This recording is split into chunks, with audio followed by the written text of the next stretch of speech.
Picture this. You're driving late at night. Suddenly, thump! Your car starts shaking. Flat tire. No problem, right? You'll grab the spare. You open the trunk. There isn't one. No spare, no jack, just a tiny air pump and a bottle of sealant. So what happened?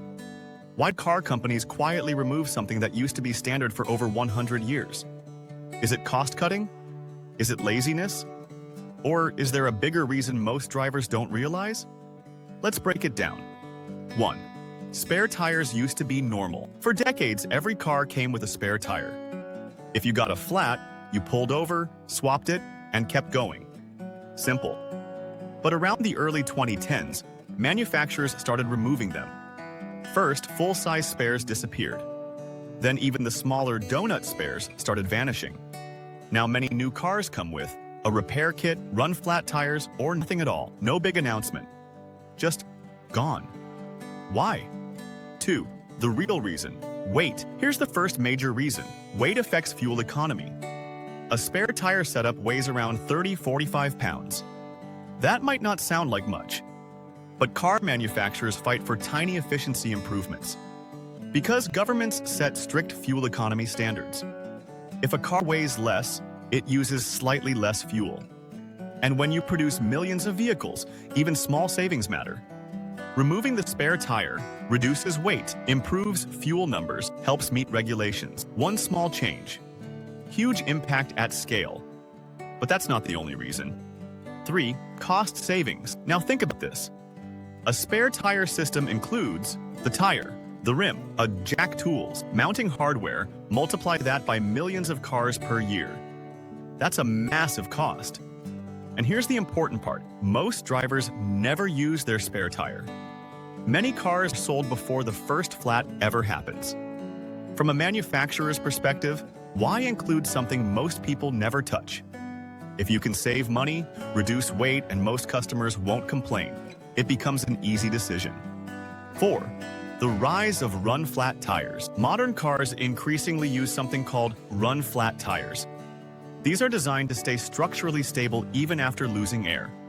You can usually drive 50 to 100 miles at reduced speed without changing the tire immediately. Instead of stopping on the side of the road, you just drive to a service center. Sounds convenient. But there's a trade-off. Run-flat tires are more expensive, harder to repair, sometimes less comfortable.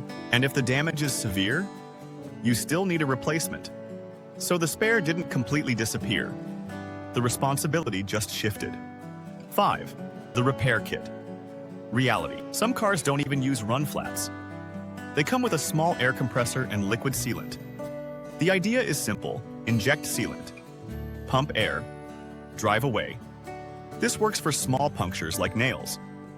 But it does not work for sidewall damage. Large tears, blowouts, and using sealant can sometimes make the tire harder to repair properly later. So it's a temporary fix, not a universal solution. 6. Modern car design changed. There's another reason most people don't think about. Space. Modern vehicles, especially hybrids and electric cars, need room for batteries, cooling systems, electronics, stronger crash structures. The space where a spare tire used to sit is often used for something else now. In electric vehicles, battery placement is critical for range and safety. Design priorities shifted. The spare tire lost the competition. 7. The bigger shift. But here's the deeper change. Driving culture changed. Today, roadside assistance is common. Many people don't know how to change a tire. Urban driving is more common than rural travel. Car companies adapted to behavior. Instead of assuming the driver will fix the problem, they assume help is available. The car isn't designed for self-reliance anymore. It's designed for connectivity and service networks. That's the real shift. Conclusion. So why do new cars no longer have spare tires? Because weight matters. Regulations matter. Cost matters. Space matters. And driver behavior changed. It wasn't one dramatic decision. It was a quiet evolution. And most people only notice it when they open the trunk and it's empty.